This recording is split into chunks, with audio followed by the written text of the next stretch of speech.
Hello fans of the Mighty Saints, and back for another Monday episode where we can talk about the slight disappointment in losing to Millwall, a side that at the moment better than us, and a little bit of a worry that when we haven't got Leo Cienza, are we going to really struggle?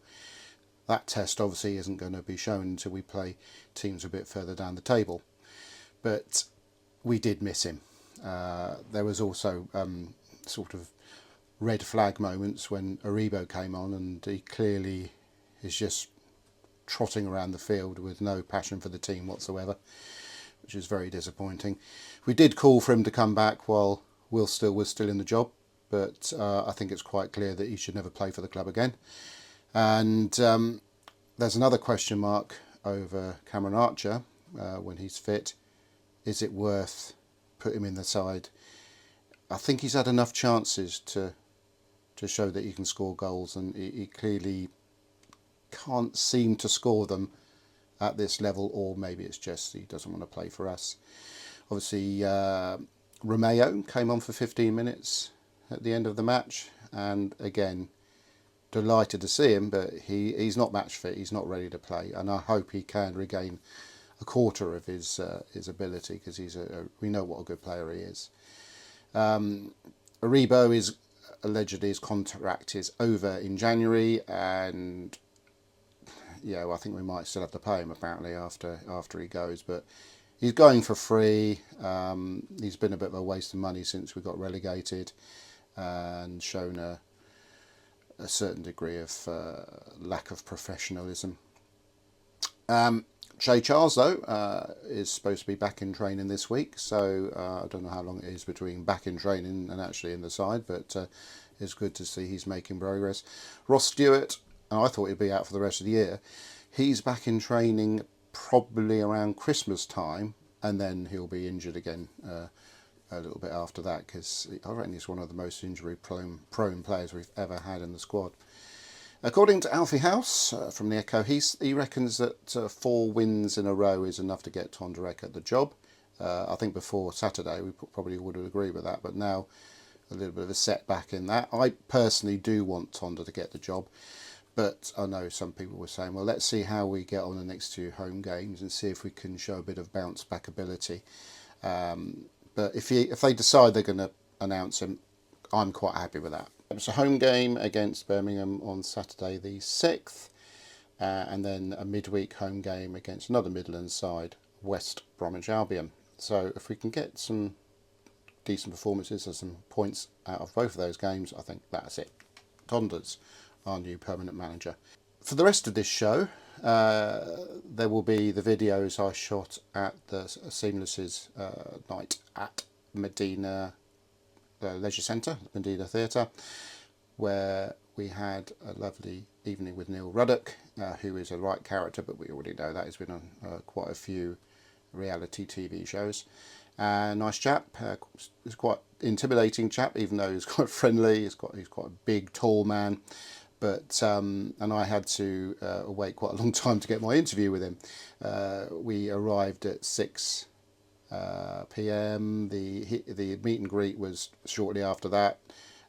Previous meet and greets I've done up there with Matt Letizia and Francis Benali and Paul Merson. Basically, people were clambering to get in the queue. At this time, people were just sort of coming out randomly from the audience to meet him. I asked him if I could do a video. He said he would, but could we do it later?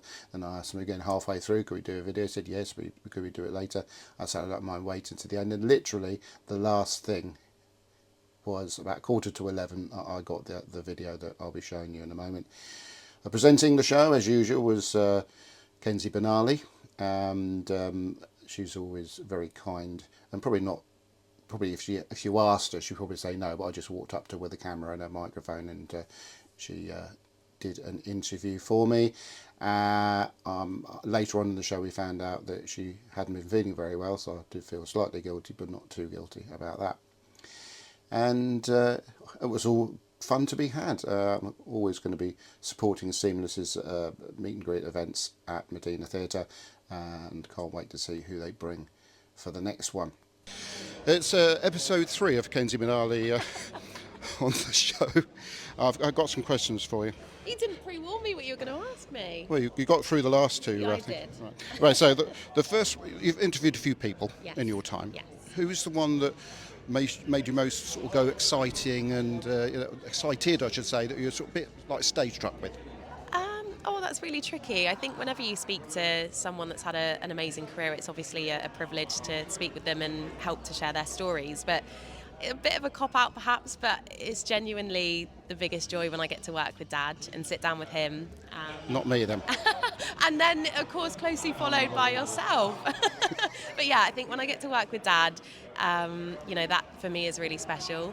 But yeah, nights like tonight when we're with the likes of Neil Ruddock, it's a real privilege, and I can't wait to... You must have known Neil for quite a while.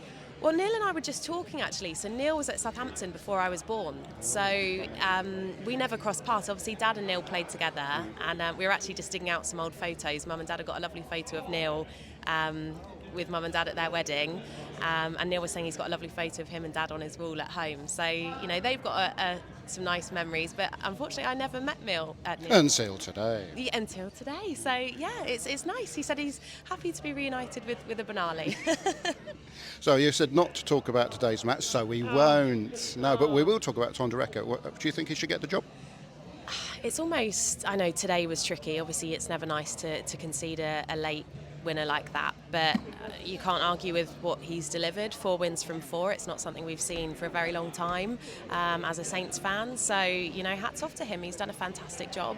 Let's see what's around the corner. I mean, I guess there's no reason to jump into anything, but I certainly think let's give him a bit of time, and hopefully we've turned a corner now. And yeah, I'm really pleased that we seem to have picked up some momentum, a bit of confidence, and yeah, let's see what he can do. Have you interviewed him? I haven't, no. Yeah, that's one on your list to come in. Bucket one. list. Yeah. Delighted to be here with Neil Razor, who, despite Millwall winning today, is about to say something nice about Southampton. Yeah, no, I mean, without Southampton, I wouldn't have had the career I had. I went there as a 18, 19-year-old kid, raw. I left there as a top professional. I mean, it was Ian Bramford put me on the transfer list. I would have stayed there all my life. But he dropped Matthew Letizia. Yeah, well, that's how stupid he was. But good luck to him. But without the Southampton and being there for 3 years, I mean, I used to love the old Dell, and as I say, I turned up as a raw 8-year-old kid and left as a top professional, and I wouldn't have the career I had without Southampton. And that is, I just saying that to Southampton, that comes from my heart. Great place, great people, great place to live. But it was, because when you live in Southampton, you had that beaches one side, then you had the New Forest, the greatest place to live. Just and the old Dell. I think what happened to Southampton what went wrong was they got a new stadium, and for the away team to play in that new stadium was a nice place to play. Yes. I mean, you look at teams like Huddersfield, Bolton, or Cardiff, they get these new stadiums, and all of a sudden the away team go there and think, this is a nice place to play. I mean, the old Dell. The Spurs. Yeah. I mean, Spurs have won like 3 in the last 20 home games because the away team go there and think it's a lovely place to stay there. I remember beating Man United beat Liverpool, the old great Liverpool team for. It's the old Dell. It was so absorbed in the dressing rooms, but I really do appreciate your support, and you'll always be in my heart. Do you remember the cup final, the ZDS Cup final? 3-2, lost to Villa. Not in the final. I think we 2-0 down, went 2-2. Kevin Moore scored. Desmond 2-2. And they beat us 3-2. I remember Old Trafford. I remember going to Old Trafford in, I think it was the last 16. What's the quarter-final? One before the quarter-final. Went to penalties. Ryan Giggs missed, was it? Yeah, Ryan Giggs put it over the bar. I scored a penalty. We run round. So it's been great memories. Yeah. Great memories. Great Jimmy Case and Glenn Cockrell, Budgie Burridge in goal, Derek Statham at start. He got the Shearers, the Wallaces, the Tiziers, Madison. Now we've got Chienza. He's a player. Thanks, Roy. Thank you very much. Good luck to Southampton.